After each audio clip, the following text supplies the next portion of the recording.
Boa tarde a todos, bem-vindos. Em nome da Fundação Carlos de Gulbenkian, delegação em França, a Biblioteca Gulbenkian tem a honra e o privilégio de acolher esta tarde Maria Araújo de Silva, Fernando Cropes e Alda Maria Lentina nesta nova sessão de encontros que congregam a palavra dos autores e dos investigadores. É com muito gosto que a Biblioteca Gulbenkian volta a colaborar com ambos. Gostaríamos, do mesmo modo, de agradecer a participação de todos os que estão a assistir a este encontro. Recordamos que um tempo de questões será reservado no final da apresentação. Poderão colocar as vossas questões ou comentários via chat da plataforma Zoom, que serão transmitidos aos nossos convidados, ou solicitar a palavra. Mas antes de lançar o debate, segue uma pequena apresentação de cada um dos nossos convidados desta tarde. Maria Araújo da Silva, que tivemos o prazer de acolher no final do ano passado, é professora associada em Études lusophones na Universidade de Paris-Sorbonne, onde leciona desde 2006. Atual membro do Centre de Recherche Interdisciplinaire sur le monde ibérique contemporain, CRIMI. Maria Araújo da Silva trabalha sobre literatura portuguesa contemporânea e interessa-se particularmente pela escrita de autoria feminina. Poétique et politique du corps dans les airs lusophones, editado pelas Edições Hispânicas em 2021, co-dirigido com Fernando Cropes, é a sua mais recente publicação, de que nos vem hoje falar com Fernando Cropes. Fernando Cropes é professor de Estudos Portugueses na Universidade de Paris-Sorbonne Nouvelle. Os seus principais interesses de investigação são a literatura portuguesa do século XIX ao século XXI. Trabalha essencialmente sobre as questões de género, de sexualidade e sobre temáticas queer na literatura portuguesa e no cinema contemporâneo. Coordenou com Maria Araújo Silva Poétique et politique du corps dans les airs lusophones. Esta apresentação será moderada por Alda Maria Lentina, que também participou nesta publicação. Alda Maria Lentina é professora auxiliar na Universidade de Dalarna, na Suécia, doutorada pela Universidade de Paris-Sorbonne. É membro permanente do Centro de Pesquisas School of Language, Literatures and Learning, grupo Literature, Identity and Transculturality na Universidade de Dalarna e do Centre de Recherche Interdisciplinaire sur les mondes ibériques, CRIMIC, da Universidade de Paris-Sorbonne. Muito obrigada por terem aceitado o convite da Biblioteca Gulbenkian. Vamos então passar a esta apresentação deste livro que faz parte atualmente do acervo da Biblioteca Gulbenkian, em que a noção do corpo tem estimulado a discussão e o debate, e ela encontra-se na interseção de múltiplas questões do indivíduo sobre si próprio, o seu lugar na sociedade e as suas relações com os outros. A partir de diferentes abordagens disciplinares e cruzando corporalidade, identidade e interações entre indivíduos, a presente publicação Poétique et politique du corps dans les airs lusophones, coordenada por Maria Araújo da Silva e Fernando Cropes, e escrita a várias mãos, propõe-se a analisar as formas como o corpo individual e coletivo se inscreve no campo poético, mas também na esfera política e social, através de diferentes expressões imaginárias e artísticas das diferentes áreas de língua portuguesa. Desde já, deixo a palavra aos nossos convidados, que nos farão uma releitura deste conjunto de contributos de investigadores e investigadoras. Muito obrigada. Obrigada, Cristina. Não sei, sou eu que vou começar então, não é?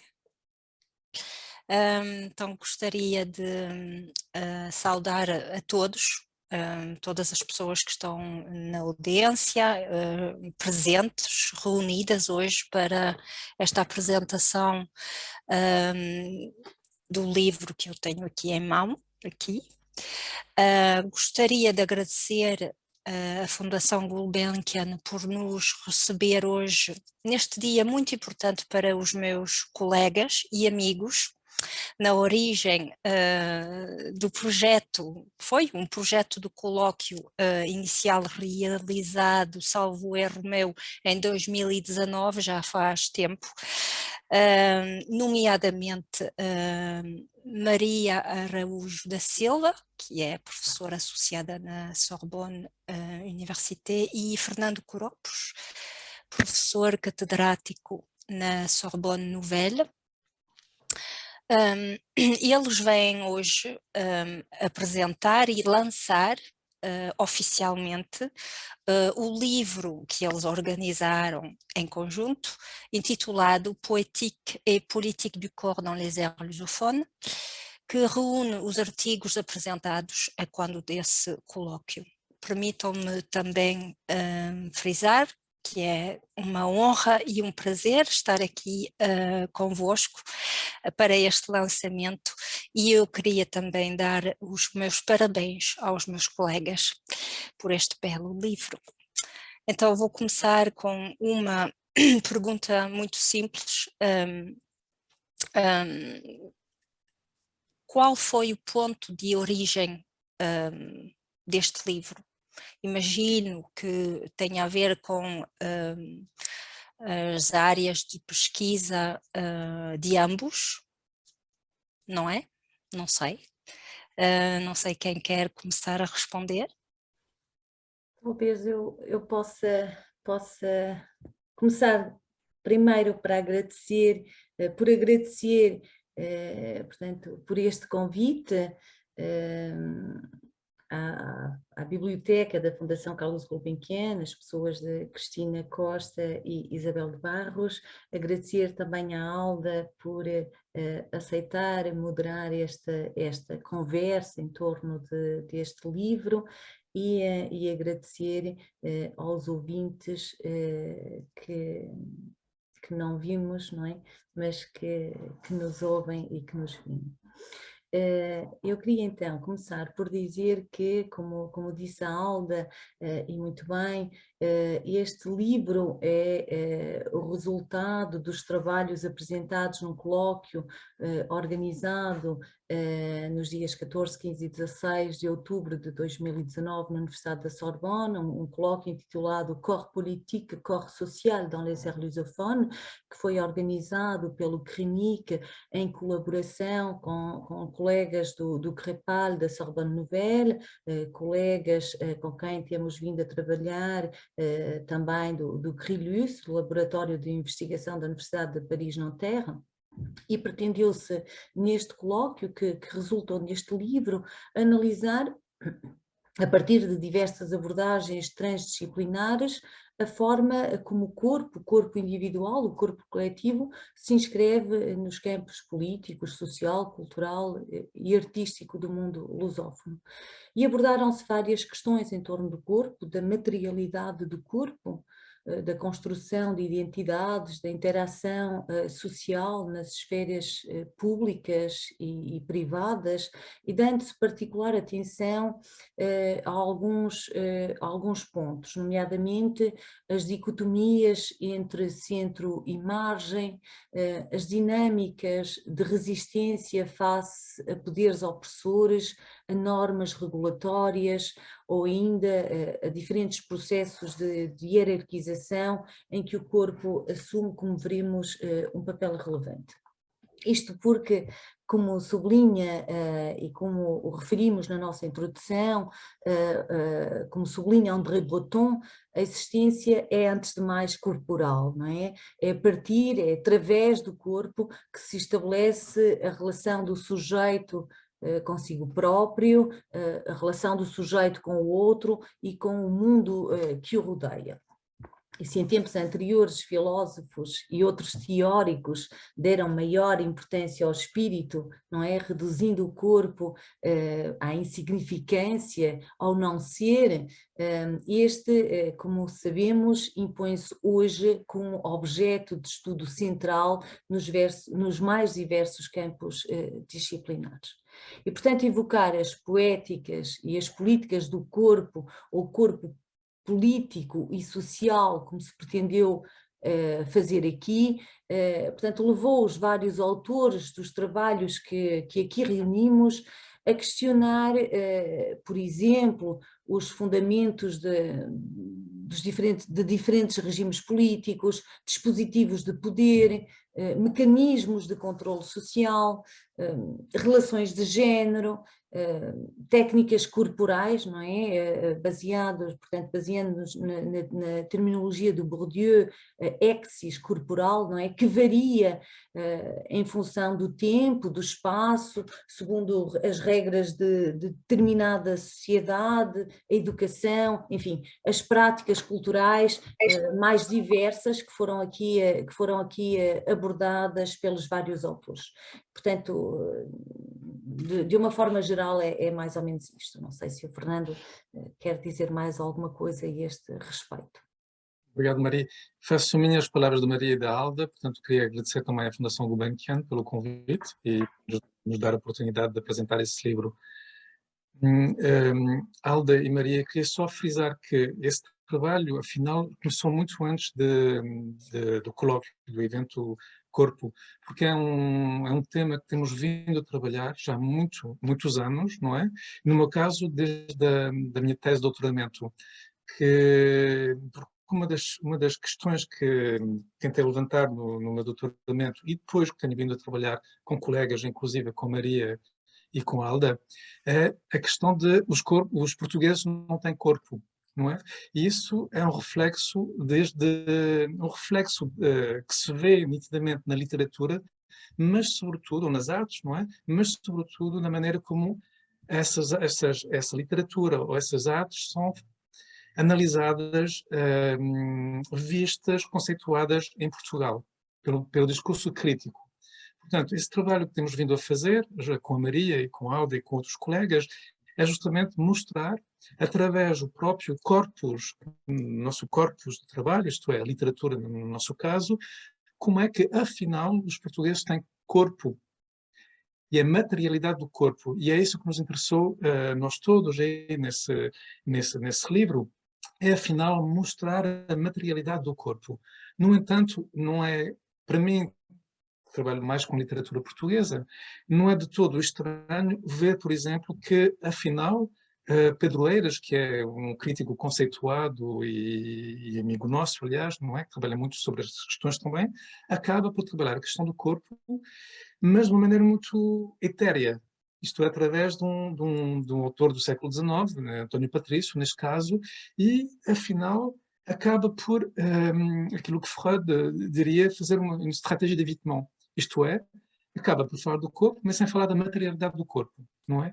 E Maria evidenciou essa ideia que nós somos um corpo, e há sempre essa dicotomia corpo e espírito, e, na minha opinião, mas é uma opinião minha, sobre a qual trabalho, não é?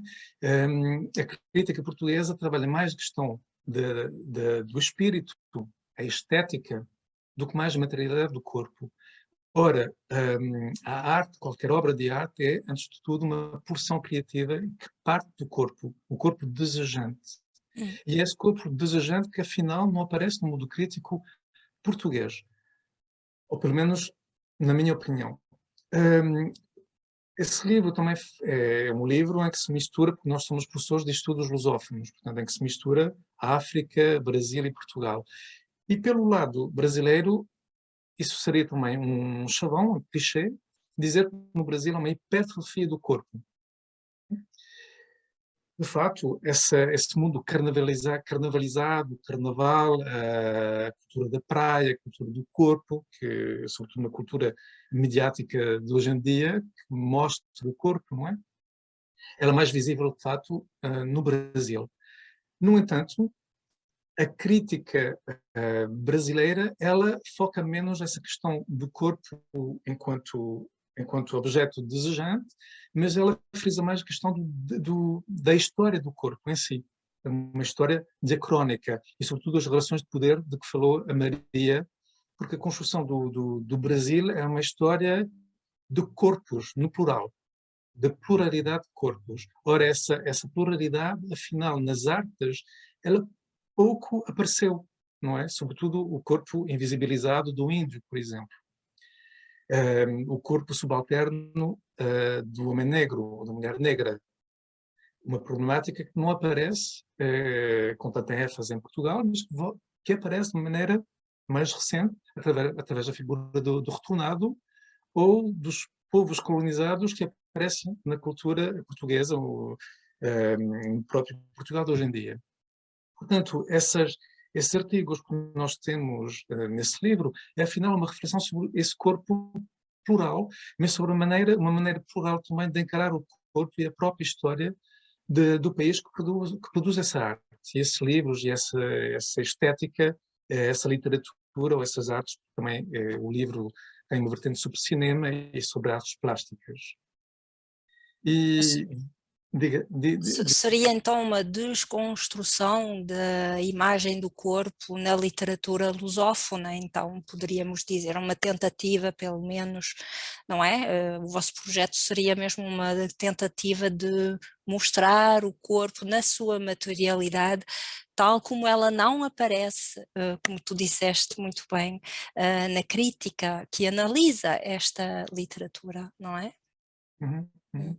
É um trabalho que temos vindo a fazer com colegas, não é? Sim. E as participantes dessa aventura também, Uhum. sobre a materialidade do corpo português dentro da literatura, porque nós trabalhávamos mais com literatura, eu um pouco com cinema, mas é uma coisa que ainda me arrepia quando ouço um discurso crítico português, pelo menos feito em Portugal, em que a materialidade do corpo desaparece e passa a ser uma crítica que funciona como nos anos 90, porque é um crítico português que dizia que os portugueses não têm corpo. Não têm corpo. E esse crítico é um crítico, já me esqueci do nome dele, Maria, é um crítico de arte. Do Alexandre Melo. Alexandre Melo, sim, dizia nos anos 90, já nos anos 90 que os portugueses não tinham corpo. E, de fato, este discurso continua a ser, enfim, o discurso crítico continua a perpetuar essa ideia que o povo português não tem corpo. E nós temos vindo é um trabalho de desconstrução no sentido filosófico da palavra, não é? Desconstruir o próprio discurso, o discurso crítico. E mostrar como é que, afinal, se os portugueses não têm corpo, é porque o discurso crítico foi perpetuando um discurso que era um discurso quase que salazarista, digamos, não é? Que o corpo não existe. Uhum. Temos vindo a observar que a literatura contemporânea, não é? O corpo está no centro da literatura e, portanto, os escritores, as escritoras também, essencialmente, já têm corpo e falam dele, não é? Sim, sim, sim. E não é de admirar, Maria, que sejam justamente as mulheres, porque elas até agora foram corpos subalternos e subalternizados. E silenciados. E silenciados. E não é de admirar que sejam elas que passem ao ataque, digamos. Não, a mim não me admira. Como, de fato, o discurso gay também passou ao ataque. Mas isso é relativamente recente. É uma produção recente, tanto a nível da escrita mulher, ou da escrita feminina, da escrita das mulheres, quanto do discurso gay em Portugal. O que já não é o caso para o Brasil. Sim. O que vocês estão a dizer lembra-me justamente do título do livro da Butler, que é Body That Matters, não é? Estes corpos que importam. Porquê é que importa? Porque ninguém liga, pelo menos, não é? Transparece para quem sabe ler e ver, não é? Mas para quem não liga não importa. Mas importa sim, claro. E a literatura é um meio de expressão dessa corporalidade que é abafada de uma certa maneira, não é? Ou não vista. Sim. Como abafada também a dimensão sexual do corpo. Sim, claro. O discurso sexual a nível crítico é um discurso muito, muito lacunar no que diz respeito à própria literatura portuguesa, à própria cultura portuguesa, já é menos no caso brasileiro, mas enfim, no caso português é de facto um discurso silenciado. Não só os portugueses e as portuguesas não têm corpo, quanto não só os portugueses e as portuguesas não gozam, não têm prazer com não tem ele. prazer. Sim. Ora, é outra vertente, não é, das artes e da literatura portuguesa que está a ser silenciada ainda hoje em dia. Essa literatura que muitos dizem ser pornográfica, não é? O conceito de pornografia tem a ver com a abjeção, uma arte que seria abjeta ou seria lixo, não arte. Isso pode ser uma opinião, não é? Que é um debate, que pode ser um debate aberto, aliás, mas que em Portugal essa produção existe, mas foi até agora silenciada, e quem enveredar por essa corrente é também estigmatizado ou estigmatizada. Isso se não seria arte, não seria literatura. Em relação justamente ao corpo oprimido, a vossa primeira parte intitula-se Corpo, Linguagem e Poder. De que forma o corpo se ergue aqui como força de contestação contra as diversas formas de opressão, de que é alvo, por exemplo?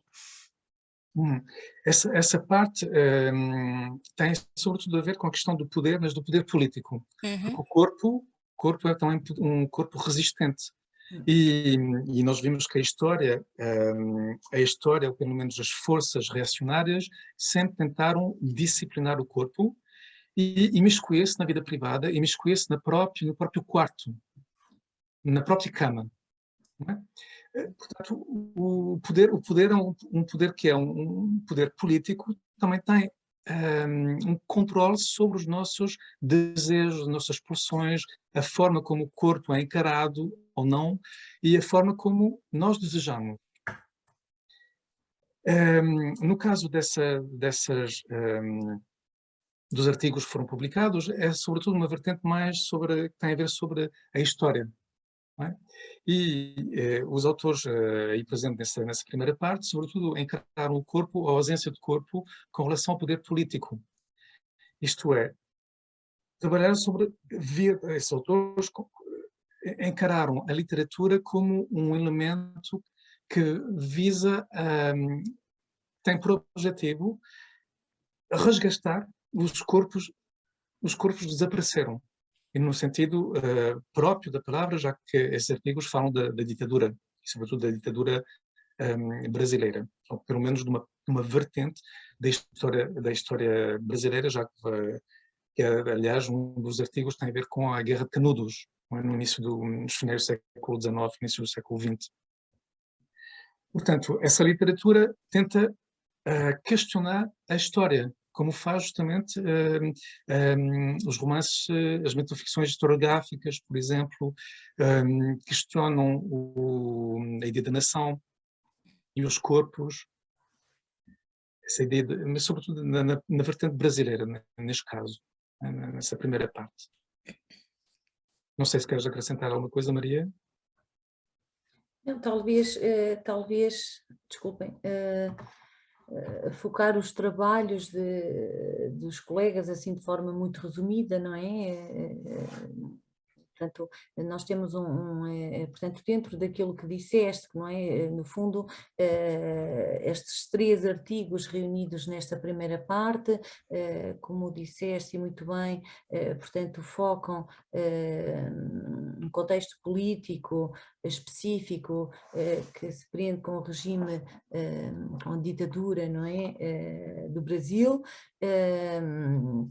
a ditadura militar de 64, portanto temos um primeiro texto que é o de Roberto Zular, intitulado Corpos Poéticos, Normatividades Heterogéneas em Wally Salomão, Ana Cristina César e Paulo Leminski, portanto, que é um trabalho que se debruça sobre a poesia brasileira produzida na década de 70 e que propõe questionar precisamente essas relações de poder nesses poetas contemporâneos que acabei de citar.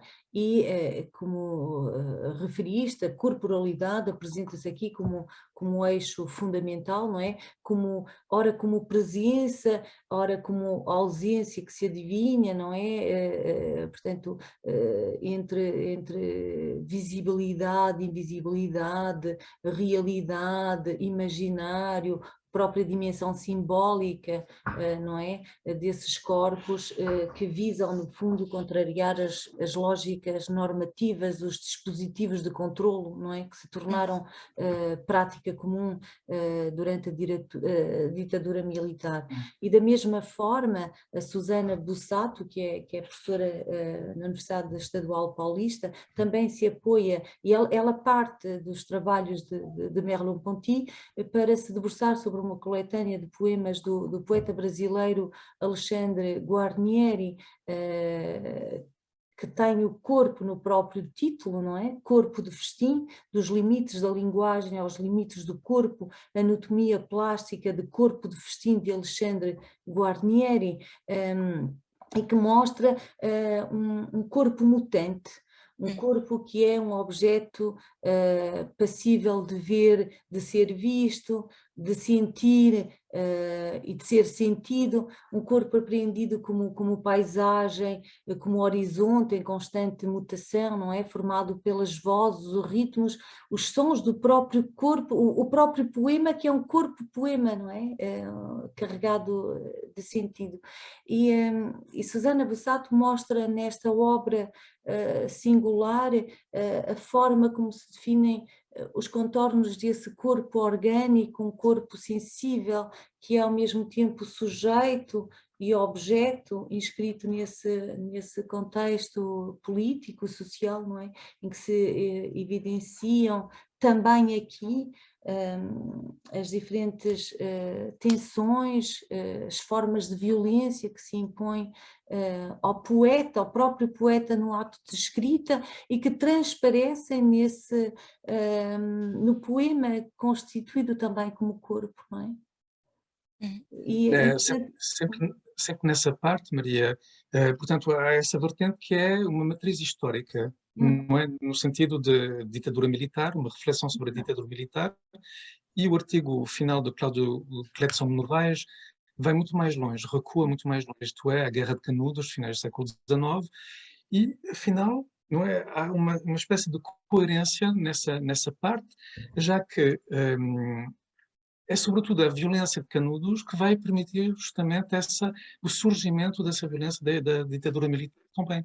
Não é? Esses corpos silenciados dos sertanejos de António Conselheiro e violentados e mortos desses sertanejos é a matriz, afinal, da violência da própria ditadura militar. Daí haver uma lógica nessa parte, não é? E ver uma certa continuidade na violência que existe no Brasil, uma violência continuada.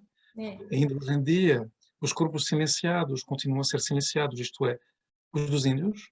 Não é? Quando a Amazónia arde ou é desmatada, são os índios que desaparecem com a Amazónia, e ninguém os ouve, pelo menos no próprio Brasil, ninguém os ouve, são vozes silenciadas, literalmente silenciadas, ainda hoje em dia mortas. E essa violência, uma violência continuada, essa matriz, segundo os historiadores, ela vem desde de Canudos, não é? Como o Estado-nação, o Brasil, se construiu enquanto Estado-nação a partir de um ato de violência, uma violência pura. De corpos sacrificados. Corpos sacrificados, que tem a ver com a questão da cor também. Não é? Esse silenciamento é o silenciamento do corpo subalterno, neste caso o sertanejo, o índio, o negro. E voltemos sempre a essa ideia de um Brasil branco, que se sonha branco, ainda hoje em dia. Não é? Portanto, há no fundo uma grande coerência nestes três artigos, não é? Em torno do corpo, da linguagem ou das linguagens, do poder ou dos poderes, não é? Que mostram sempre corpos silenciados, sacrificados, não é? Em nome de uma nação civilizada, não é? Que é aquilo que aparece no trabalho apresentado pelo Cláudio Cletson Novaes, não é? Uma das coisas que a mim me surpreendeu, no caso, porque o livro é o reflexo também de uma chamada para um colóquio. E é pouca atenção que é dada justamente às problemáticas do corpo durante a ditadura salazarista. há uma reflexão muito forte e muito grande do lado brasileiro e muito menos do lado português. Pelo menos uma reflexão a nível não histórico ou historiográfico, mas mesmo na vertente das artes.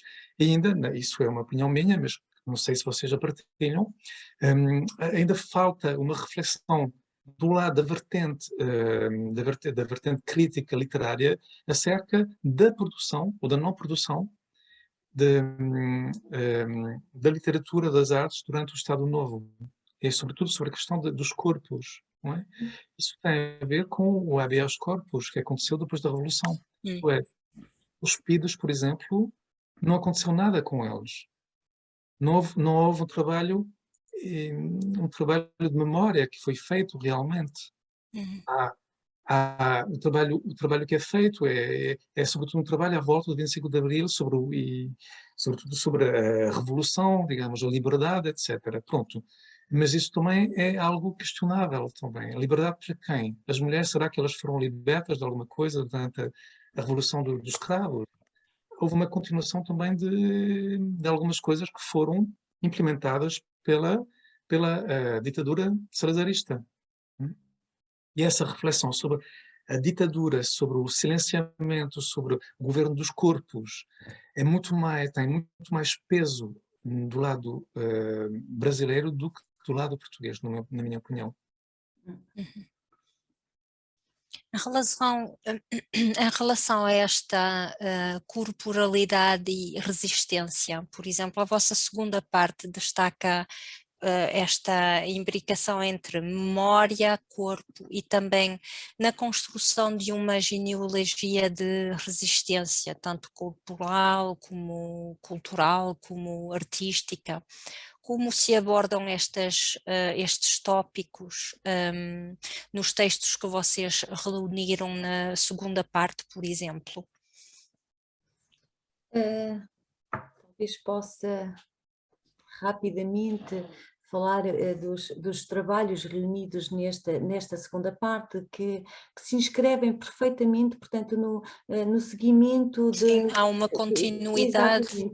Da parte anterior, não é? Porque, como acabou de falar até o Fernando sobre o habeas corpus, toda esta segunda parte interessa-se, portanto, pela memória traumática, sobretudo, os corpos ausentes novamente, os corpos desaparecidos, que surgem na escrita, não é? Que ganham vida, que reaparecem na escrita destes autores que são aqui analisados, não é?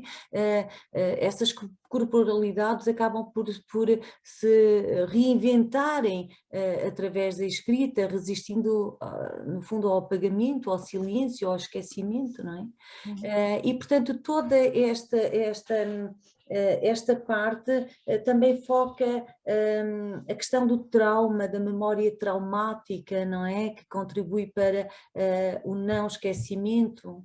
Não é? É uma forma também de deixar rastros do sofrimento passado, não é? E que é ao mesmo tempo também uma forma de resistir à catástrofe, de vislumbrar novos horizontes e no fundo, e portanto também de resistir a essas opressões.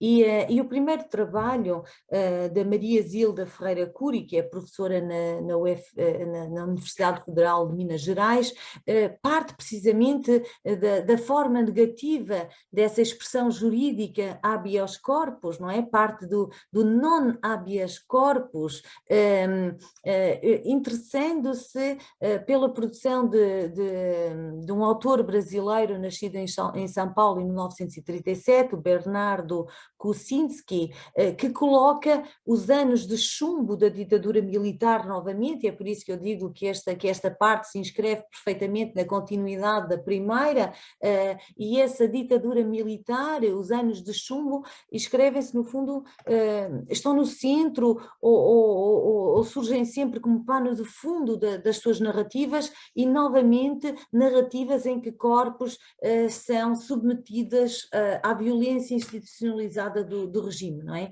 E, portanto, temos, portanto, novamente aqui a expressão do trama individual e coletivo, e é muito interessante a abordagem que ela faz, porque ela analisa a obra do Kosinski, que é posta em paralelo com uma exposição de um fotógrafo argentino chamado Gustavo Germano, e é muito interessante porque essa exposição intitula-se Ausências, com maiúsculas, mas o I desaparece e é substituído por uma apóstrofe, portanto AUSENC apóstrofo AS. O I da palavra foi retirado para precisamente dar destaque aos desaparecidos, às vítimas dos regimes políticos, nomeadamente na Operação Condor.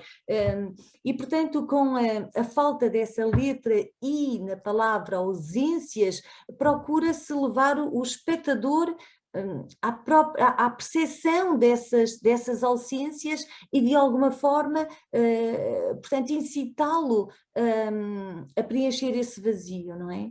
E da mesma forma, e é muito interessante porque ela até apresenta fotografias que também vamos encontrar depois a partir da obra de poética do Kosinski, em que ela apresenta fotografias de álbuns familiares, em que, por exemplo, a primeira fotografia tirada nos anos 60 tem 4 irmãos e a fotografia, portanto, desses anos de chumbo ou tempos posteriores, aparecem portanto, sem um dos elementos. Eles estão exatamente na mesma posição, portanto, parece, não é, aquelas fotografias dos álbuns que se tiram, portanto, exatamente com os mesmos corpos e na mesma posição, mas há uma ausência. E é precisamente o que a própria produção poética de Kosinski também desenvolve, não é?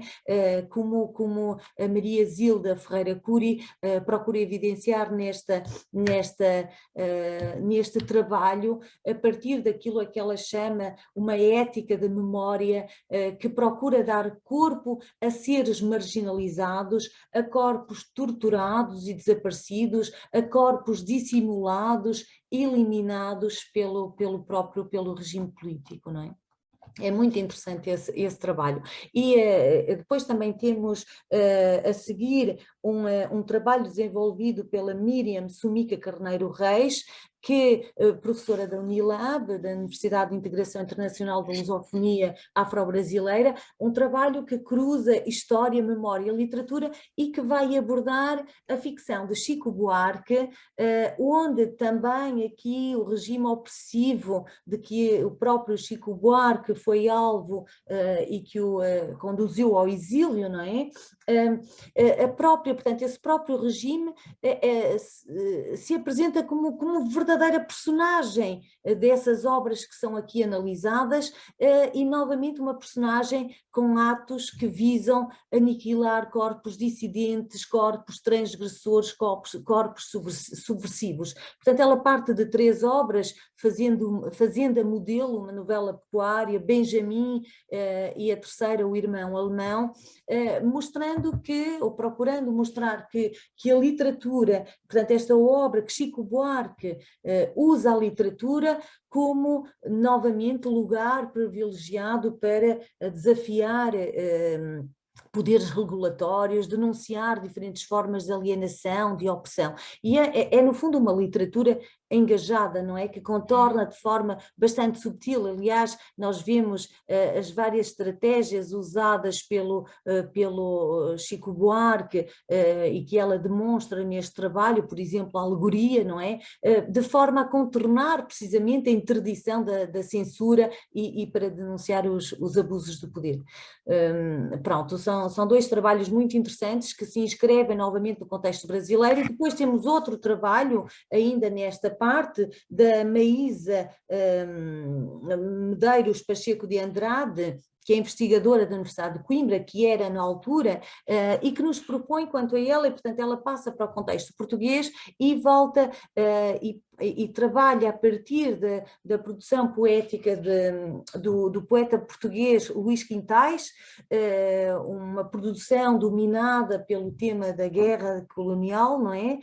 Em cujos versos portanto, encontramos o seu próprio trabalho de antropólogo. E, portanto, Maísa Medeiros procura demonstrar que a obra de Quintais que o próprio até se autodescreve como filho da guerra, não é? Porque, portanto, referindo-se à guerra em Angola, onde nasceu em 1968 e onde viveu até 1975. E, portanto, ela procura ver, portanto, nessa escrita, não é? Nessa obra que apreende como um corpo em ruínas, não é? E que se constrói em torno de experiências íntimas, mas também de experiências coletivas da guerra, e que traz, no fundo, as marcas de muitas feridas gravadas na memória pessoal, na memória familiar, na memória coletiva, infligidas aqui novamente pela violência da história, não é?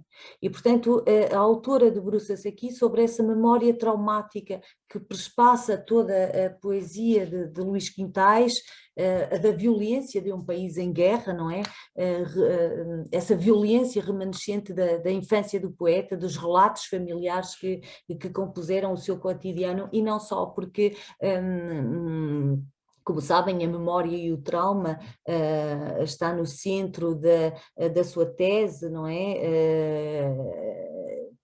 Que aborda precisamente a questão da memória de trauma numa unidade psiquiátrica, e, portanto, há sempre este diálogo entre a poesia de Luís Quintais e o seu trabalho de antropólogo que a Maísa Pacheco de Andrade procura aqui demonstrar. Depois temos, finalmente, ainda nesta parte, um trabalho de Conceição Brandão sobre o corpo arqueológico da memória, na obra de Lídia Jorge. Portanto, este trabalho baseia-se essencialmente nos romances O Dia dos Prodígios e Os Memoráveis, mas sobrevoa toda a obra de Lídia Jorge, no fundo para mostrar também toda a complexidade, os limites da memória, que é constituída aqui como corpo arqueológico, não é? Que vai ganhando forma na obra da romancista, portanto, Lídia Jorge, impelida por uma tentação ética, e aqui a Conceição Brandão remete para o brilhante trabalho de Maria Graciette Besse, Lídia Jorge et le sol du monde, une écriture de l'éthique au féminin, não é? Mostrando, portanto, que, enfim, a escritora dá corpo a memórias corroídas pelo tempo, até silenciadas, e à forma como tece, a partir desse corpo arqueológico, um retrato do Portugal, não é? De Portugal colonial, de Portugal pós-colonial, cujos fios se entrelaçam na espessura do tempo e da memória. Portanto, toda esta parte se desenvolve em torno, portanto, da memória, do trauma e portanto, dando-se um retrato dos contextos específicos nos quais essas escritas, essa produção literária surge. Então haverá aqui uma escrita do corpo como uma maneira de lutar contra o esquecimento, ou, não é? De uma certa maneira é isso que também que transparece nesses artigos, não é? Em relação justamente à questão do colonialismo, do pós-colonialismo, há também outra parte do vosso livro que é dedicada à inscrição do corpo na construção da identidade pós-colonial, ou colonial também, de espaços coloniais ou pós-coloniais. Que abordagem se propõem a este respeito? Eu sei que nessa parte eu também tenho uma pequena participação, sobre a qual vamos pedir para falar um pouco, mas talvez antes disso, Sim, só muito rapidamente dizer que, pronto, esta parte, onde, portanto, que reúne precisamente o teu trabalho sobre os transparentes de Onjaki, outro trabalho sobre o corpo feminino negro na gênese da criolidade angolana de Mário António Fernandes de Oliveira, outra sobre as figurações da sexualidade feminina na literatura cabo-verdiana, focando especialmente a obra de Orlanda Amarilis e Dina Salúcia, e finalmente um trabalho que volta, portanto, ao Brasil e sobre os quais também gostaria de falar depois, mas dizendo muito rapidamente, talvez pedindo-te depois para falar um pouco também do teu trabalho, dizer que nesta terceira parte novamente se destacam diferentes formas de dominação, de violência, e especialmente aquelas praticadas sobre a mulher negra, não é? A mulher negra, esse outro corpo, não é?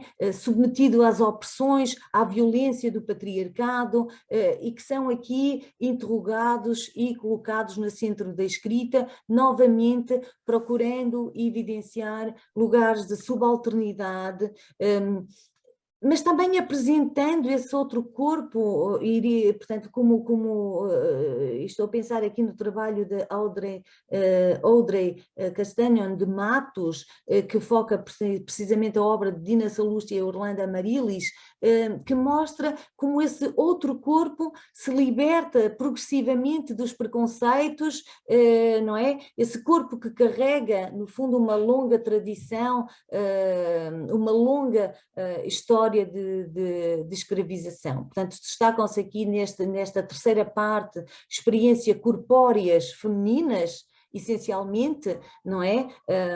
Que contribuem simultaneamente para um conhecimento ou autoconhecimento, não é? Para a própria, para a libertação, a afirmação individual, particularmente da mulher. Mas talvez antes de entrar nestes três trabalhos que incidem essencialmente sobre esse outro corpo da mulher negra, talvez te possamos pedir, Alda, para que nos fales um pouco deste teu trabalho também muito interessante sobre as corporalidades no romance Os Transparentes. Desculpa, Alda, antes de começar a falar, vocês viram que a Maria é um corpo incansável. Sim. Muito mais clara quando fala.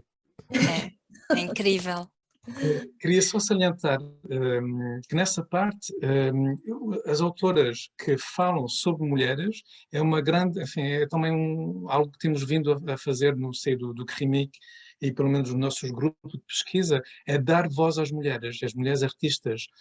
Portanto, a Maria e antes a Graciette Bess começámos a trabalhar sobre as esquecidas. E a nossa colega Maria Teresa Salgado, ela também trabalha nessa vertente, isto é, de resgate de vozes marginalizadas por serem mulheres.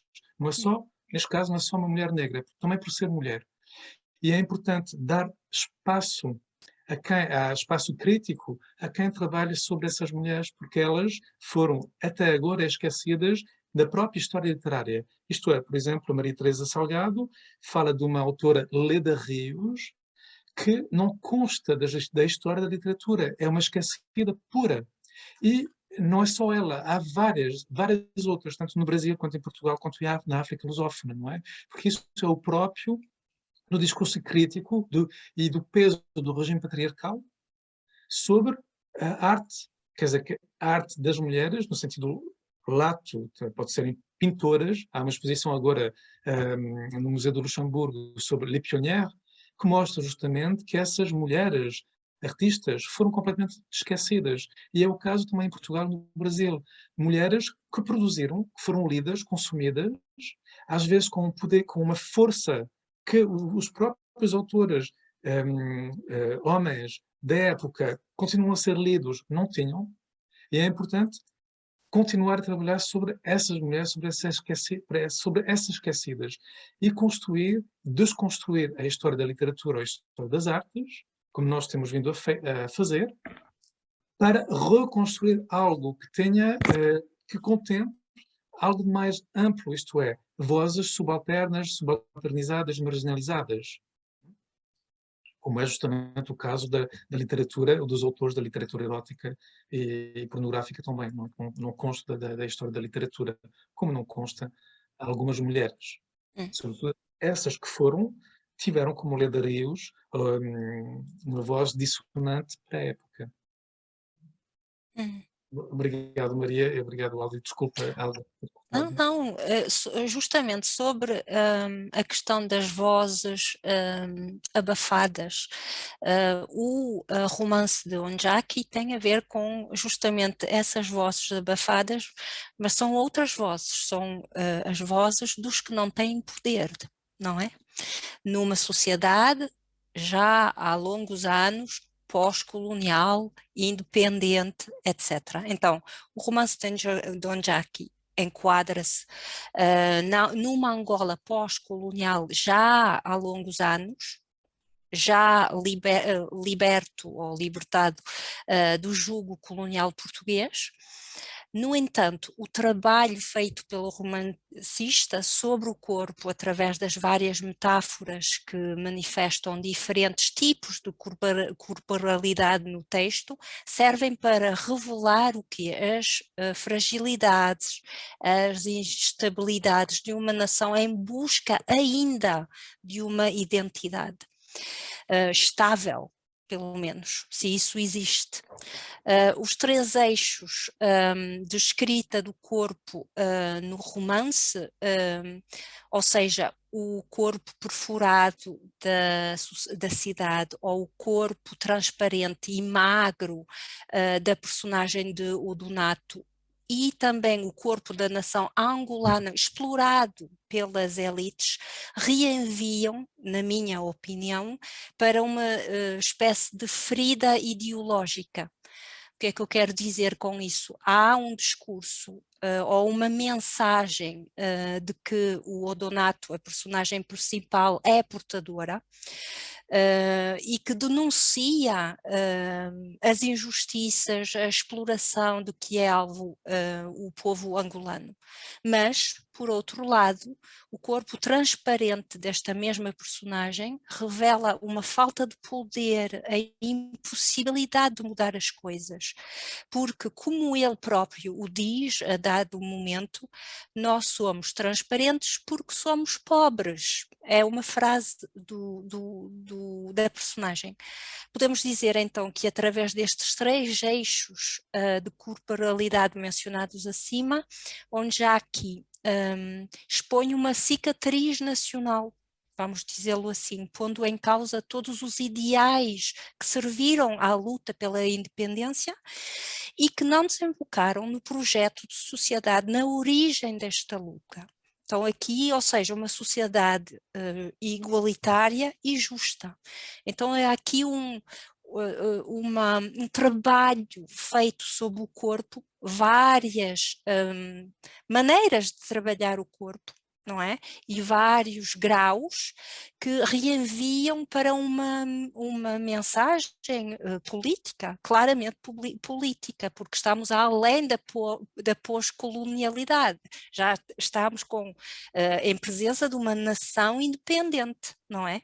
Mas mesmo assim há o corpo, tal como se manifesta no romance, revela um não cumprimento dos ideais revolucionários, não é? Que levaram à independência e às guerras coloniais, não só em Angola, mas também nos outros países africanos, não é? Pronto, seria isso. A minha ótica foi essa. Muito obrigada, Alda.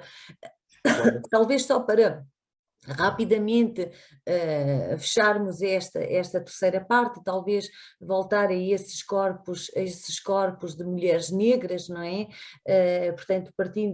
Voltando a focar o trabalho da Danusa América Felipe de Lima, que se centra no livro Luanda, Ilha Crioula, do escritor angolano Mário António Fernandes de Oliveira, portanto uma obra com grandes marcas, com teor lusotropicalista, não é?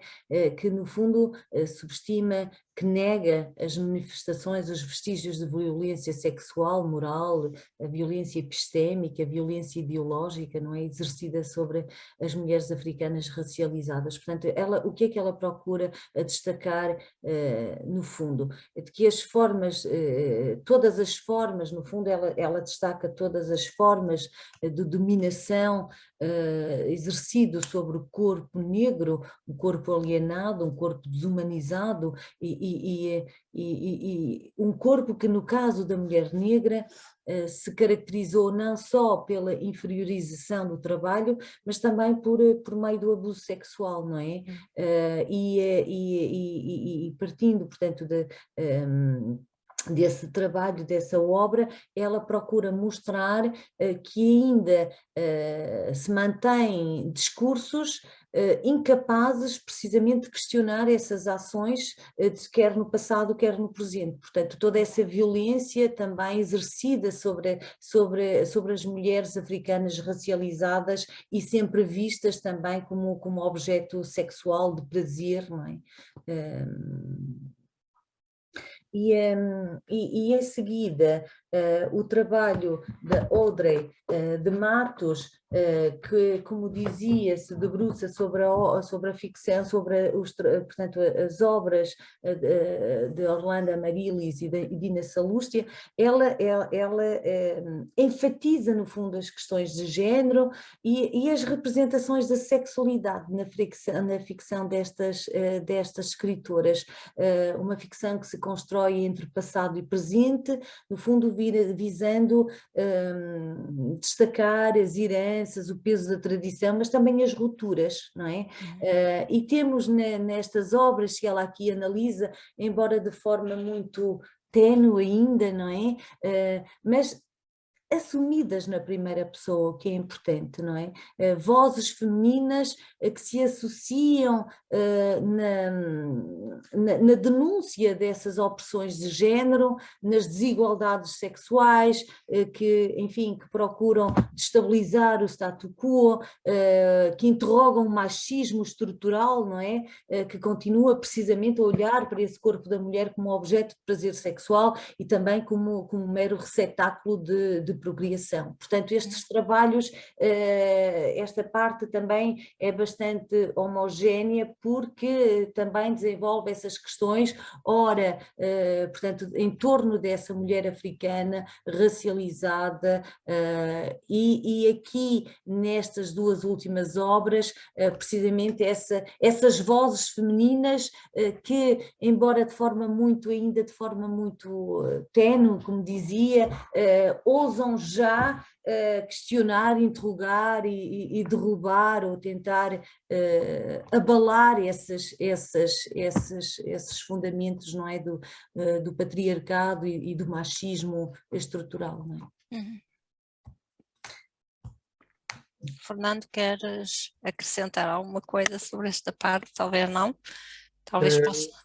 Só queria salientar, de facto, no que diz respeito à literatura africana de língua portuguesa, a questão do corpo, existe a questão do corpo colonial, da cor, as relações de poder ligadas à cor e ao passado colonial desses países, mas digamos que não aparece a questão do prazer sexual.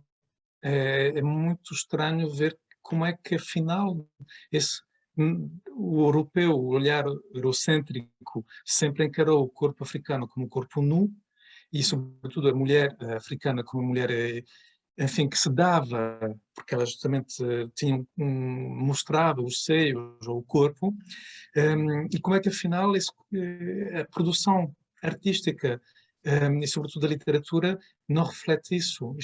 Existe um certo pudor, e nomeadamente no que diz respeito à mulher. Isso é nítido, não é, na poesia de Orlando Amaryllis e de Dina Salústio, já que o erotismo que transparece nessa poesia, nessa escrita, é um erotismo muito, muito velado. Embora elas escrevam hoje em dia, são autoras contemporâneas, não é? Portanto, ainda não, a palavra feminina ainda não está liberta com relação ao próprio corpo. São primeiros passos, não é? Por isso é que eu dizia Sim. que é muito ténue, é muito subtil, é ainda, portanto, não declaradamente, não aberto, não é? Uhum. Não é nem a Judite Teixeira, nem a Leda Rios, nem a Teresa Maria Horta. Bom, mas a situação vai mudar, vai haver progresso, não é? Com as novas gerações, pelo menos, esperamos que sim.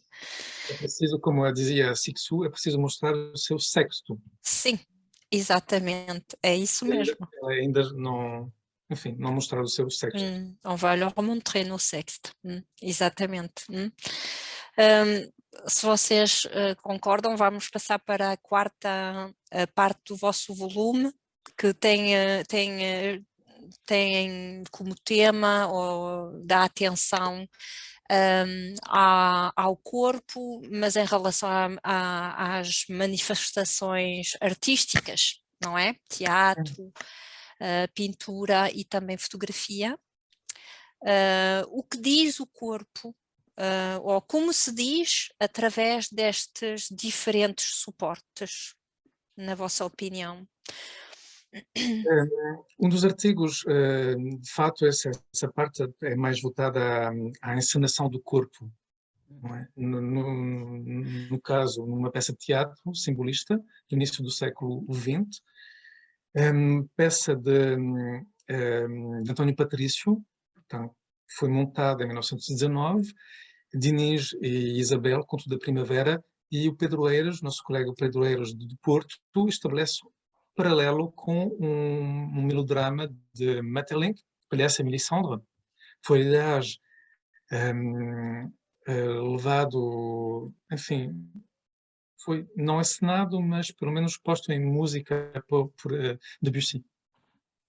Uma peça de música de Debussy, Palhaça Mélisandre também. Portanto, ele estabelece um paralelo entre essa peça Palhaça Mélisandre de Maeterlinck com essa peça do autor português António Patrício, mas eu queria salientar que a peça de Maeterlinck é de 1893 e a peça de António Patrício de 1919. E ele salienta, portanto, essas padroeiras, evidencia uma espécie de continuidade ligado ao personagem feminino, um personagem etéreo que não tem corpo. E a mim é como causou um certo estranho e, enfim, claro que os colegas não, a minha recepção, não é?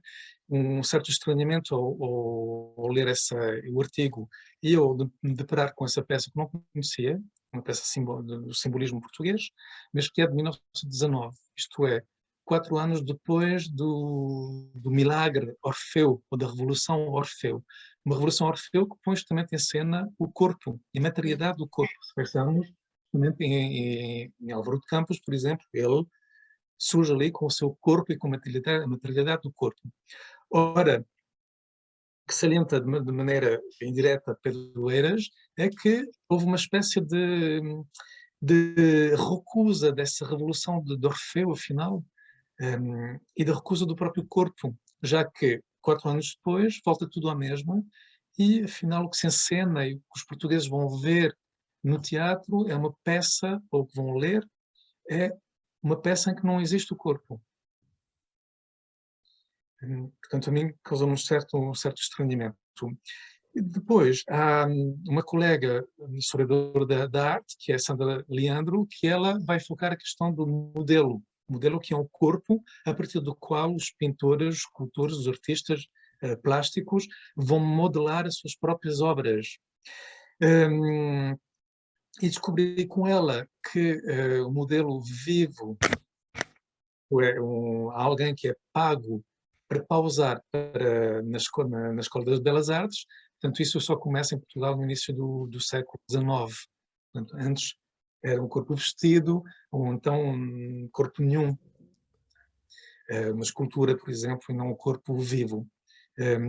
Pronto. E ela faz uma espécie de estudo diacrónico, em que ela vai percorrer os anos da história da arte portuguesa, e a questão do modelo dentro do próprio espaço, que é do espaço de aprendizagem da Escola das Belas Artes. Focando, de uma certa maneira, também um personagem que não é modelo, mas porque nós todos podemos nos tornar modelo de um pintor, de uma pintora, de um artista. E ela vai focar o caso da Julieta Ferrão, que era uma historiadora da arte, primeira diretora de museu em Portugal, no caso do Museu Rafael Pinheiro, que serviu de modelo indireto para muitos caricaturistas. Muitos caricaturistas. Isso é algo que é também, digamos que a caricatura ela é muito mais violenta para as mulheres do que para os homens, por exemplo. Não é? O corpo feminino tem que ser sempre um corpo perfeito e belo. No caso da Julieta Ferrão, que é um corpo obeso, como é justamente a gorda, que vamos falar da Isabel Figueiredo, não é? Um corpo obeso, e é um modelo caricatural, um modelo feminino, mas caricatural. E, de uma certa maneira, um corpo risível. Rejeitado, pelo menos, não é? Sim. Risível, como mostra justamente a Sandra Leandro no seu artigo. E essa questão do corpo feminino, é algo que está muito premente nas artes plásticas contemporâneas, sobretudo do ponto de vista feminino. E é o que demonstra a Cristina Alves ao percorrer a produção de 3 artistas mulheres brasileiras, no caso Eliane Prolich, Tatiana Varejão e Fernanda Magalhães. E ela demonstra como é que se passa de um corpo reificado. Na história da arte, o corpo da mulher é sempre o corpo reificado para a fruição masculina, aquilo que a crítica chama de male gaze, não é? O olhar masculino. A mulher foi sempre uma mulher pintada, mas para o olhar masculino. E há, recentemente, uma produção artística feminina que tenta subverter esse olhar masculino sobre o próprio corpo feminino. E uma das maneiras que essas artistas plásticas têm para virar ao avesso esse olhar masculino, esse male gaze, é elas próprias encenarem-se como objeto, como modelo. E é o que demonstra a Cristina Alves, já que essas artistas plásticas brasileiras, a Eliane Prolich, a Adriane Varejão, a Fernanda Magalhães, vão usar o próprio corpo como fonte, como modelo para as suas próprias pinturas, ou esculturas, ou instalações plásticas. Isso é algo que tem a ver com o feminismo artístico dos anos 70. Se pensarmos em Orlan, por exemplo, ou Valier Expo, por exemplo, em que elas servem-se da materialidade do seu próprio corpo, não só como objeto de arte, mas um objeto de arte performativo, uma performance cênica, mas uma performance cênica violenta, em que se vai agredir o olhar do espectador, mas esse olhar do espectador é olhar sempre encarado como um olhar masculino. Esse male gaze, que é uma peça de desconstrução. E não se esqueçam que existe uma violência muito forte com relação ao corpo feminino. Porque o que é que se pede, o que é que o regime patriarcal impôs às mulheres? É a questão da beleza. A mulher tem que sempre ser bela. Mas porquê? Justamente por causa da fruição do olhar masculino. C'est le bel objet à regarder, que se expõe, não é? Que se expõe. Ora, a Nazaré Torrão, a partir da leitura de uma obra de Isabel Figueiredo, que é uma obra publicada em 2016, que é a Gorda, ela vai desconstruir justamente a questão do belo, a partir, aliás, de conceitos críticos contemporâneos, não é? de l'histoire de la beauté, de Umberto Eco, por exemplo. E, a partir dessa leitura da Gorda, ela mostra como é que esse corpo, essa gorda, ou esse corpo pode ser também um corpo resistente. O estigma pode ser virado ao avesso. É o que demonstra, de uma certa maneira, a Isabel Figueiredo. Nesse romance, digamos que a Nazaré Torrão focou sobretudo essa questão da obesidade e do corpo belo ou não belo, mas a questão também dos retornados. Portanto, Isabel Figueiredo vai ligar de uma maneira quase que interseccional várias subalternidades. Isto é, o corpo feio, mas também o corpo de retornado, que não é é um corpo africano branco, porque é retornado, não é? Seria o equivalente do pied noir em França. A imagem francesa é muito mais forte, digamos, pied noir, porque tinha um pé na África do Norte. No caso português, a palavra retornada é menos metafórico, neste caso. Mas existe uma espécie de interseccionalidade no caso da gorda de Isabela Figueiredo. De uma maneira... enfim, a Isabel Figueiredo trabalha esta questão do retornado como outras autoras, aliás, contemporâneas da Maria, não é? Como a Dulce Cardoso. Maria Cardoso, ou de maneira indireta também, com relação ao corpo negro, a Jamila Ribeiro, com esse cabelo. É algo que está muito presente na escrita feminina, mas de um ponto de vista que é muito diferente do ponto de vista do Lubo Antunes, por exemplo. O Lubo Antunes também trabalha a questão dos retornados, não é? Mas é um ponto de vista muito diferente. E um ponto de vista mais, evidentemente, feminino, porque elas são mulheres, mas em que existe uma dimensão de uma violência mais subtil. Não sei se concordas, Maria. A violência, a violência exposta em Lubo Antunes é uma violência pura, que se vê, é nítida, é clara, porque tem a questão da guerra, não é? Mas nessas mulheres, quando elas falam justamente ou da guerra ou do retornado, elas vão fazê-lo com um ponto de vista que é muito mais subtil. A violência não é tão evidente assim.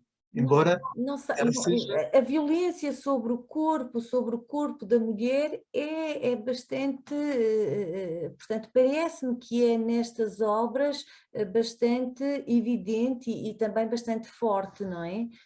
Parece-me, não é? Mas aquilo que queria salientar, Maria, que é uma violência mais psicológica do que física, no corpo mutilado ou violentado de Lubo Antunes. Eu acho, mas é um ponto de vista meu, neste caso, Maria. Mas é um ponto de vista meu sobre o qual também poderíamos debater. Mas essa violência também se manifesta através dessa marginalização, não é? Nomeadamente desse corpo da gorda, que é um corpo, portanto, que foge à norma, não é? Portanto, que foge à norma e que exibe uma sexualidade que no fundo também vem abalar aqui novamente os modelos normativos, os paradigmas tradicionais. Portanto, há essa intenção, não é, corpos, há a presença de corpos marginalizados, de identidades marginalizadas que, enfim, que são aqui colocados no centro das intrigas. Não é? E é muito interessante também ver nessa gorda a questão justamente, Maria, da sexualidade. E é uma temática que tem vindo à tona na produção feminina contemporânea portuguesa. Mas sempre do ponto de vista feminino, é o gozo. Aí essas autoras mostram o seu sexto. Nós pensamos em personagens da Dulce Cardoso, ou neste caso da gorda da Isabel Figueiredo, essas autoras mostram literalmente o sexo feminino. Exatamente. Há uma recusa também do modelo, não é? Em Isabel Figueiredo há uma recusa do modelo e há uma grande sensualidade na gorda, grande, realmente. Um corpo que é rejeitado pela sociedade, expressa uma grande sensualidade, ela realmente expressa isso através da escrita e não, ela, ao mesmo tempo que não gosta do seu corpo, há também uma maneira de o abraçar. Não sei se vocês concordam, não é? Há assim esse dilema, não é?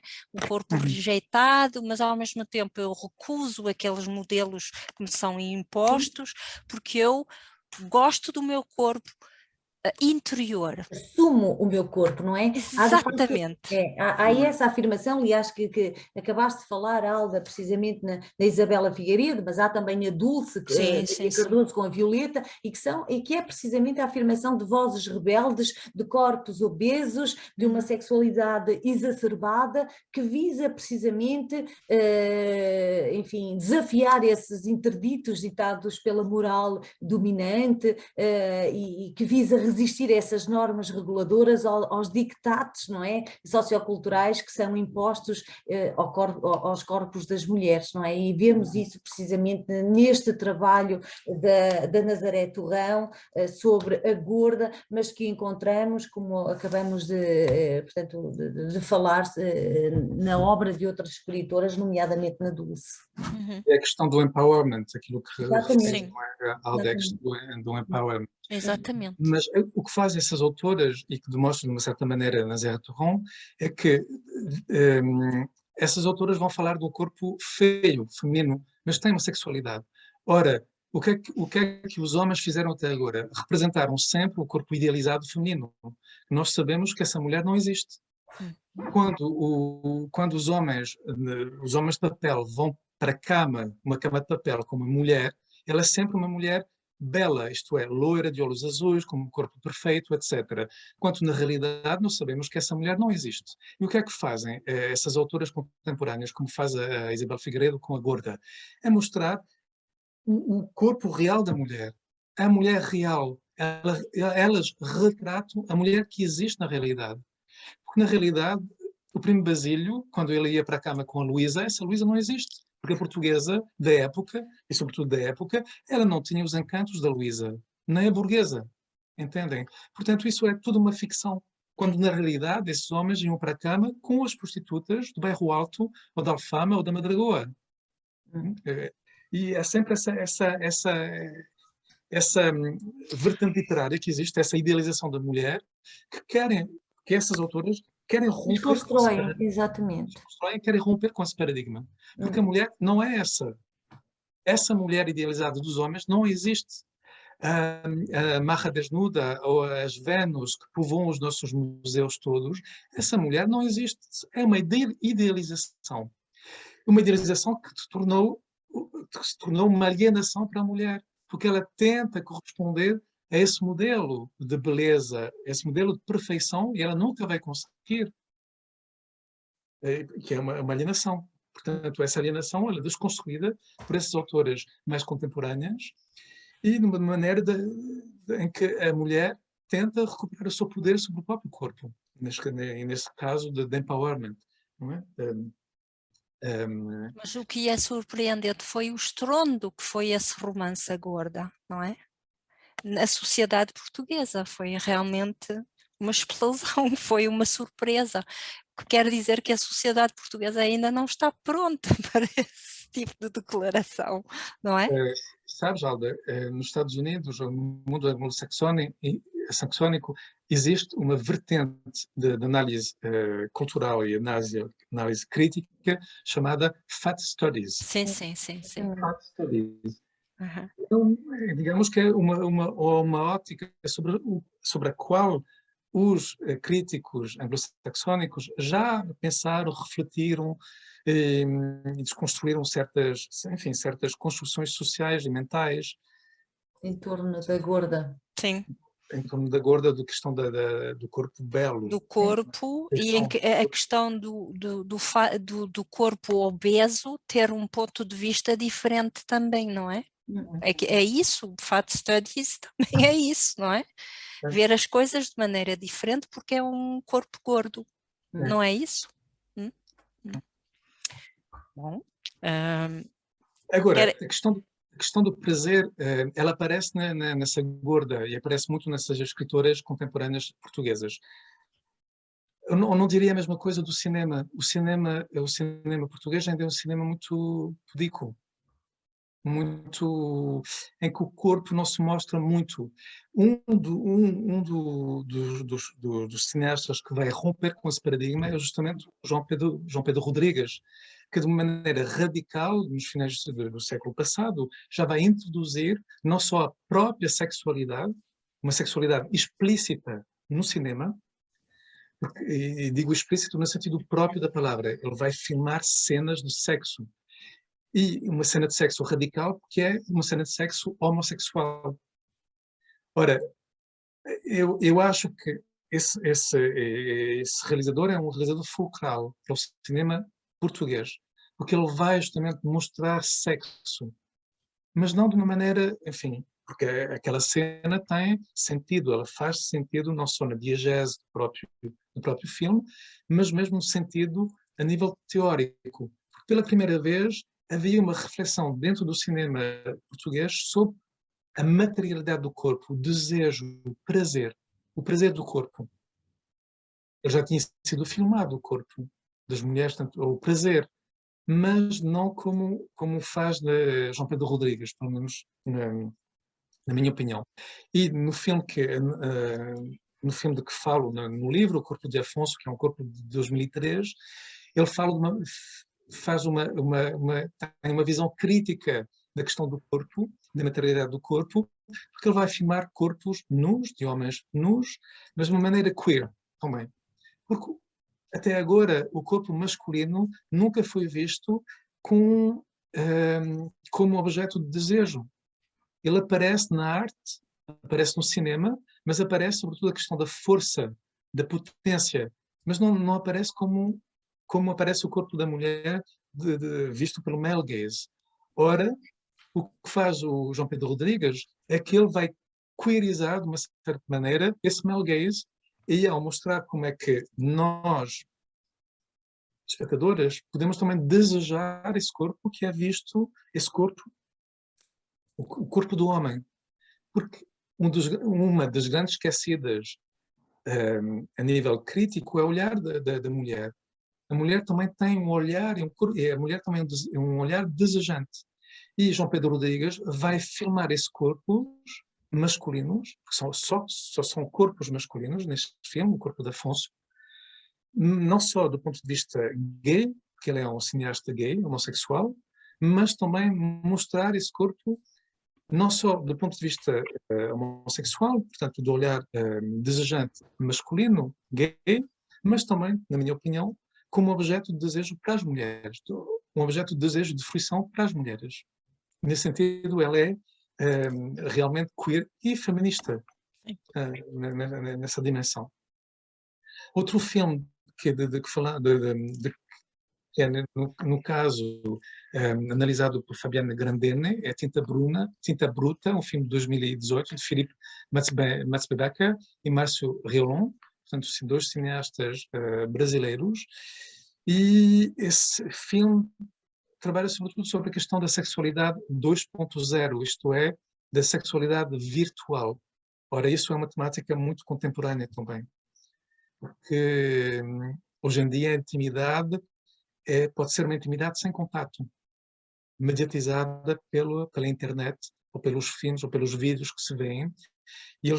E Fabiana Grandene faz um paralelo justamente com essa sexualidade virtual, estabelecendo um paralelo com o filme Tinta Bruta.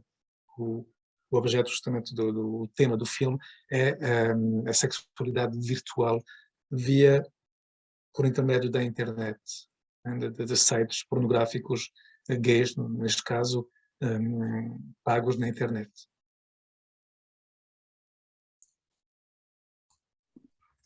Queres acrescentar alguma coisa, Maria, ou não? Não, muito podemos obrigada. avançar. Obrigada. Então, Não, vamos. o Fernando deu aqui, Sim. apresentou muito bem estas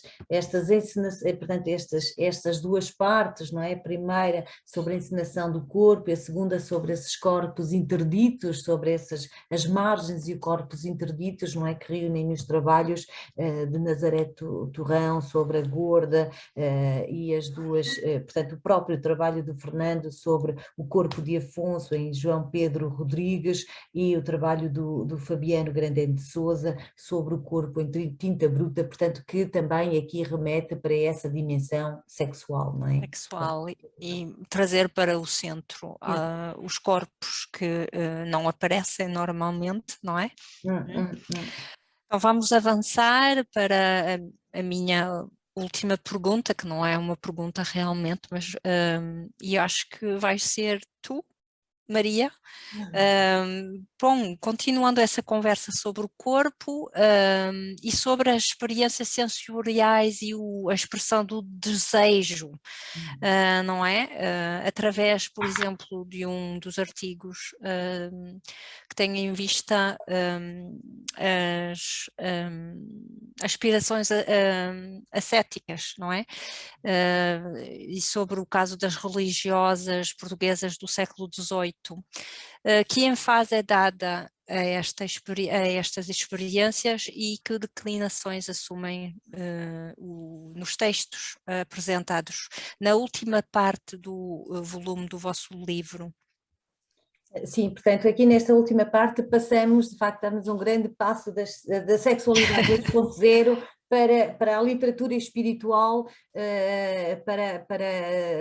portanto, para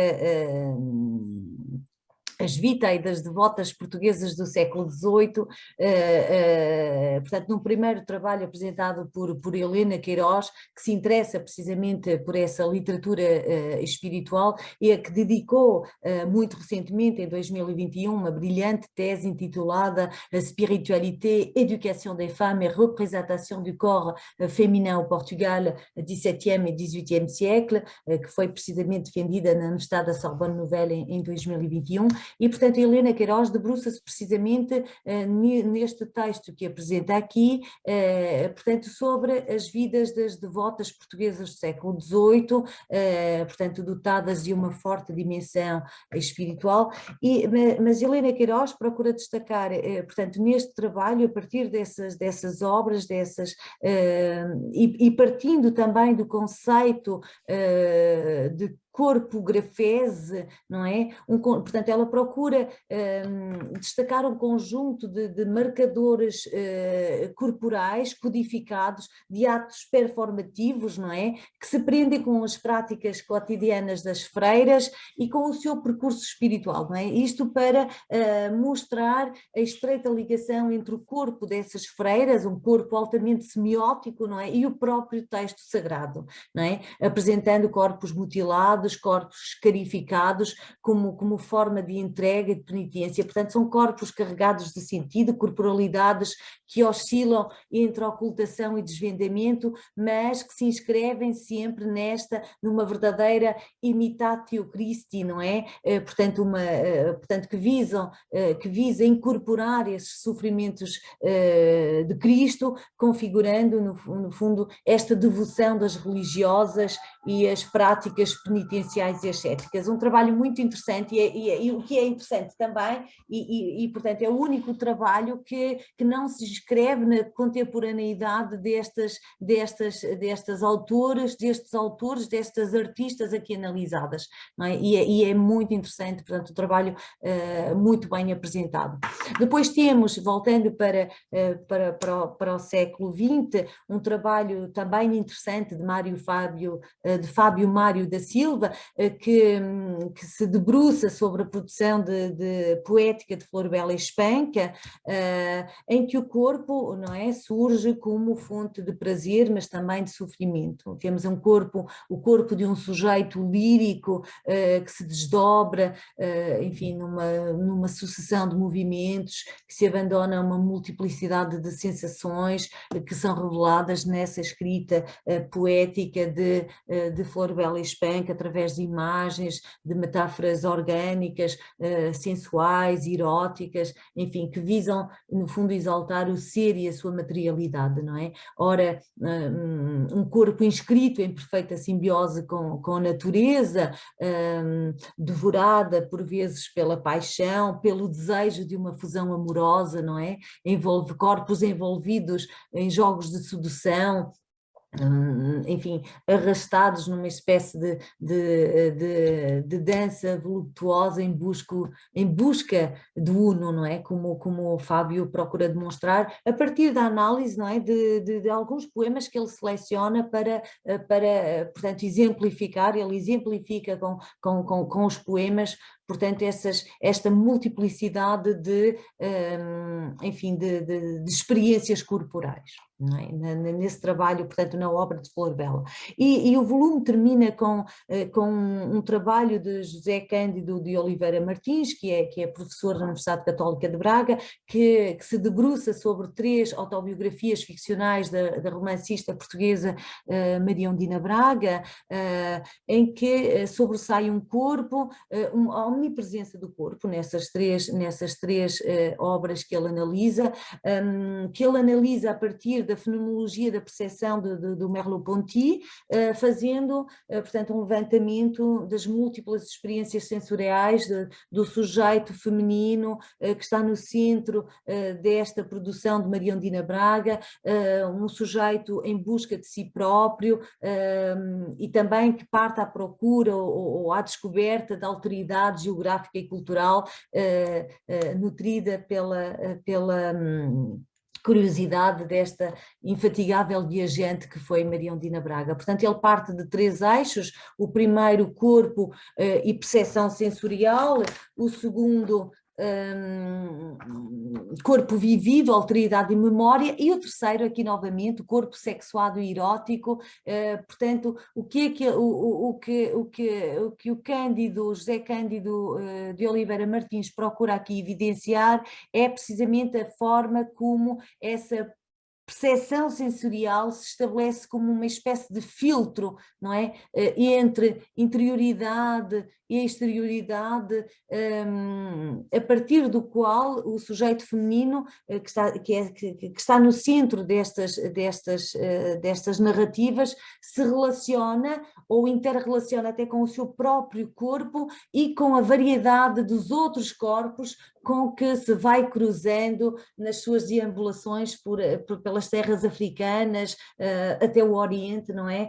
Por onde andou a própria Maria Ondina Braga. E, portanto, este é o último artigo desta última parte, que se debruça sobre percepções sensoriais, sobre desejos, sobre aspirações ascéticas. Portanto, eu acho que com este livro percorremos aqui territórios, geografias do mundo lusófono e, enfim, passado, presente, sempre com este objetivo enfim, de dar conta. Aliás, os autores deram conta, não é, desta importância da corporalidade, não é? Quer na construção da identidade, quer nas interações sociais, enfim, há aqui, creio que em todos os textos apresentados, portanto, um questionamento em torno, enfim, da forma como o corpo diz, não é? Sim. Como é que ele diz, como é que ele se diz, não é? E como é que ele se inscreve, quer, portanto, no campo poético, no imaginário, nas expressões artísticas, nas esferas políticas, social, enfim, dessas várias geografias do mundo lusófono. E como é que ele se escreve também, não é? Sim, Através sim. da Como é literatura. que ele se... E, Só queria portanto, salientar obrigada a todos Obrigada a pelos tu. vossos contributos, pelas vossas Esta contribuições. última fase sobre Maria Ondina Braga, sente-se especialista a falar, não é? É isso mesmo, queria salientar o fato de Maria Araújo da Silva ser a grande especialista de Maria Ondina Braga. Exatamente, sentes a paixão pela autora. Uma de entre várias. Não, mas realmente o volume reúne trabalhos muito diferentes, mas ao mesmo tempo que exploram de maneira diferentes as configurações do corpo na área lusófona. Daí o grande interesse realmente desse livro, e vocês estão realmente de parabéns, porque realmente os trabalhos são mesmo excelentes, realmente excelentes. Queres acrescentar alguma coisa, Fernando? Não, obrigado. Não? Então vamos encerrar esta sessão. Sim, Agradeço. Eu não sei, Agradecer. eu não sei se há, eu peço imensa desculpa, eu não sei se há questões Não sei. para colocarem. Eu sei não se- vejo onde é que está. Há aqui no chat. Agora, se há questões, eu peço imensa desculpa, eu estou atrasada de 20 minutos de uma reunião que tinha às 18h30, portanto Não peço há.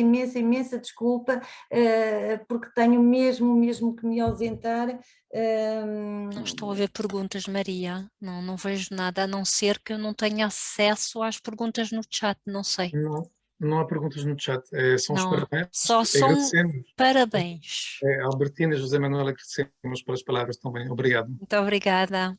Obrigado. Bom, Obrigada a todos, não sei se obrigada a todos e um abraço. a Cristina encerra este encontro. E, portanto, eu queria também agradecer aos autores, porque este é um volume coletivo, não é? Em que todos participaram e sem este trabalho de todos não teríamos dado corpo a este volume, não é? Portanto, muito obrigada e muito obrigada novamente à Cristina, à Isabel, à Fundação, à Biblioteca da Fundação Carlos Gulbenkian, à Alda pela apresentação, ao Fernando Obrigada pelo eu, trabalho obrigada eu. e parceria enfim, nestes questionamentos em torno do corpo e das corporalidades, da materialidade do corpo. Obrigada a todos. Obrigado, Maria Deus. Tchau, força. Tchau, Maria, beijinho. Não sei se a Cristina quer acrescentar algo. Gostaríamos de agradecer aos nossos convidados, Maria Araújo da Silva, Fernando Cropes e Alda Maria Lentina, este belo encontro em torno do livro Poétique du corps dans les airs lusophones, atualmente disponível na Biblioteca Gulbenkian, assim como todas as obras dos nossos convidados de hoje. Queremos também agradecer a todos os que do outro lado assistiram e, sobretudo, pelos belos comentários. E sem esquecer a nossa colega Isabel de Barros. Este encontro será colocado em breve no site da Fundação e será divulgado através das nossas redes sociais, Facebook, Twitter e YouTube. Muito obrigada a todos uma vez mais, obrigada por terem aceitado este convite. Obrigada, Cristina. E boa continuação para todos os vossos projetos. Obrigado. Obrigada.